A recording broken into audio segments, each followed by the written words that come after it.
Welcome back to Living Local. The music of Queen has inspired people all over the world, and now the Queen tribute band Killer Queen is touring the world and making a stop right here in the Quad Cities at the Adler Theater. And Patrick Meyers becomes Freddie Mercury, the lead vocalist of Killer Queen, and he joins us now via Zoom in this segment sponsored by the Adler Theater. Hey man, I tell you, thanks so much for being here. I'm a big fan of Queen, and I've been watching your videos, and you really become Freddie. It's kind of insane, and your performance of Days of Our Lives, one of my all-time favorite tunes, is mesmerizing, so thank you for that. Thank you. Thank you. Days of Our Lives is a beautiful, beautiful song. It's a Roger Taylor track. Yeah, it's so good. Credited to Queen, but I'm so glad you like that song too. It's one of my favorite parts of the set, that singing that. It's, yeah. And it's one that a lot of people know, and it has a great history, and so it's such an honor to be talking with you, man. Thank you. Yeah, so let's talk about how long you've been doing this, and give us the scoop on how Killer Queen got it started. Okay, well, I mean, we've been doing, this is our 30th year anniversary. Wow. And we started when we were children, effectively. I just left home for college, and we were all sort of like getting to know each other. Freddie was still alive. They just released Innuendo, which was a massive album in the UK, yeah. and just some of they were creatively on fire on that album. And then we thought, we got to know each other. We all discovered we loved Queen. Then we got the news that Freddie had died, and we were in collective grief together. Mm-hmm. So we thought we'd do a concert, and we'd try and dress up like Queen. And there weren't really tributes then. There was just one band called Bjorn Again, a still amazing band, a tribute to ABBA. So we thought, well, maybe we could be this tribute to Queen, and maybe just do one or two shows and feel like we'd been at a Queen concert, because we just missed seeing Queen live ourselves, being a bit too young. So we did that one show, and it took off. It was like a rocket.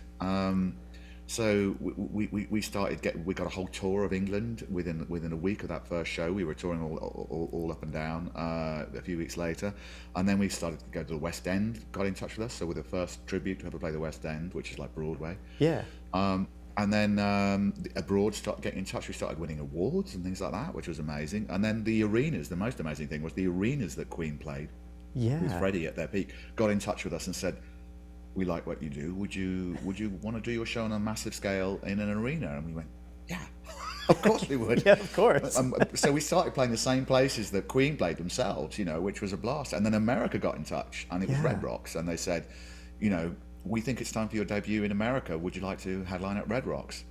So again, we said, well, that would be such a thrill. Yeah, of course, because it's a legendary venue, The Beatles have played there, U2, everybody, Dolly Parton. It's a beautiful place. It's fantastic. Yeah. So we started selling out Red Rocks, and now we're touring all over America, and it's great because the passion for Queen, we've discovered, is just so alive and electric in America. And the generations that love Queen. That with the film, with the musical, everyone's discovering these songs, when they're sort of like 10, 11, 12, 13, 14, and falling in love with Queen, just like I did when I was a kid.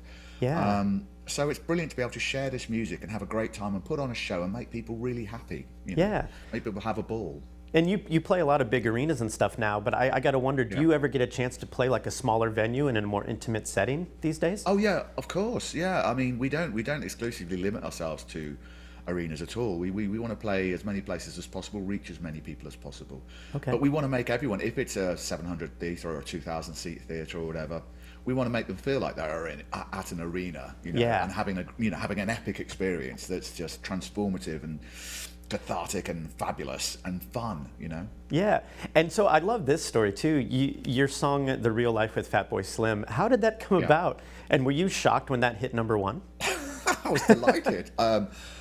I'm surprised, really. Yeah, an agent got in touch and said they'd heard that I could sing, in that style, and they were recreating this song. It was a band called Raven Mays that did mixes with Fatboy Slim, and so I came in and laid down the harmonies, and it was great. It was great to watch their process and watch how fast they worked. And then it shot up the dance charts to #1. There, and it was great. It was fantastic. It was like, oh, I'm at #1. That's amazing, man. That's amazing. Yeah, I mean, so there's been so many things. Meeting Bob Geldof, that was another great honor. I think he has a wry take on tributes. So He was a lovely bloke, and Yeah. we did a sort of mini epic recreation of Live Aid with Bob doing the headline act. With various tributes as a charity thing for some homeless children in Malta, and that was great fun. And So we've had so many adventures over the years. It's been brilliant fun. yeah, and you've played a lot of the same places Queen played. You were just kind of chatting about that. That must Yeah. feel like kind of surreal to step onto a stage where Freddie, once played. What's that like? The best one was a place called Forest National, which is in Brussels, Belgium. Okay. And what's so great about that is that's where Queen shot Hammer to Fall videos. Well, what else? Don't Stop Me Now, Fat Bottom Girls, a whole load of concert videos, because it's such an epically wide, big stage. It looks great Yeah. on camera, and you can fit a lot in. You can fit all the lighting rig in, because it's so you can really get that sort of like Panavision kind of vibe going on. So playing there was just a thrill. But also playing places that Queen never played. Queen didn't play Red Rocks, and playing there is just breathtaking. It's just one of those amazing sort of legendary world-class venues that we're delighted that we've become regulars at. Yeah, and you're coming to the Quad Cities. You're performing at the Adler Theater on October 14th.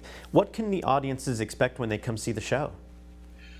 We put on a show for you. So there's going to be lights, there's going to be pyrotechnics, there's going to be costume changes, all the sort of traditional elements of Queen show.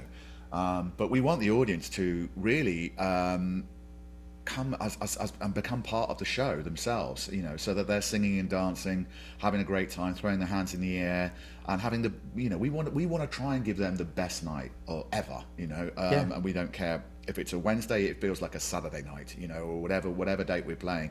We want it to feel like it's just thrillingly fun and exciting and moving as well. Some of those songs are so extraordinary, like we were talking about Days of Our Lives, and those big epic numbers like Bohemian Rhapsody, We Will Rock You, We Are the Champions.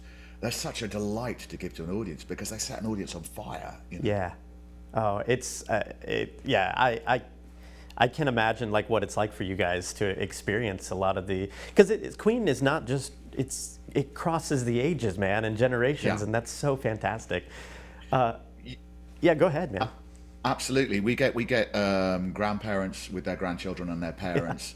And sometimes, great grandchildren. I mean, it really does stretch through. And the kids know the words, and they come. A lot of the kids turn up dressed as Freddie, with little moustaches. We even sell moustaches, in the foyer, so people can really, if they haven't got a costume, they can sort of quickly make a little mini costume to get them.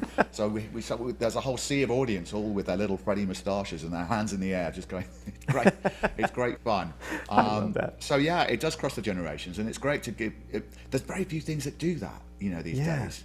And certainly very few sort of the legend that is Queen, particularly now that the movies come out and let everyone know what the kind of legend they were, is kind of unique in terms of how it crosses those generations and unites everyone. I think it's a beautiful thing. It's a delight as a performer. It's a real privilege to play these songs, because these songs are fantastic, but it's a delight, it's such a pleasure as well. Because delivering these things is like making Christmas happen for people. It's brilliant. Yeah, when I did the show a couple months back, there was a great moment during We Are the Champions where all the kids, they're 12-year-olds, but they got their phones and they're like waving it like lighters, and I was like, I didn't even know you knew who Queen was, and this is fantastic. So you're making magic. You're making magic. Man. It's brilliant. It's a delight to see. And we have, we give everything we've got to the show in terms of all our energy, but it's worth it, because the feedback you get from the audience, the energy you get from them, the roar of that crowd is so intense every night. It's so beautiful to be a part of. Yeah. Well, hey, before I let you go, I have to know, being the Queen expert you are, what is your favorite Queen tune? Oh, do you know that changes all the time? I mean, it must be the same. They've got such a wide canon. I love a song called "It's Late." I think that's great because they're all on fire. I love a song called "Dear Friends." I love a song called "Nevermore." The Millionaire Waltz. But the big ones I also love too. Bohemian Rhapsody. It's the obvious, big track. But it's a work of art. I saw those lyrics on display just before they were all auctioned off forever into the ether, watch it. It was originally called Mongolian Rhapsody, and it was about a soldier going to war, talking to his mum, and it's amazing. It's thrilling to see the creative process that then distilled into this song that became sort of slightly more elusive and mysterious, and you weren't quite sure what it was about, but all the more universal because of that. I think it's I think it's a work of art, that song. It really is. Well, Patrick, dude, thanks so much for chatting with me. You're an inspiration, and I hope the show goes so well and continue the tour, and hope everything goes well for you guys. Oh, it's been a pleasure talking to you. Thanks a lot, Patrick. I appreciate it, man. Again, this segment was sponsored by the Adler Theater. For tickets, you can go to adlertheater.com. We'll have all those details posted at ourquadcities.com. More Living Local continues after the break. Stay with us.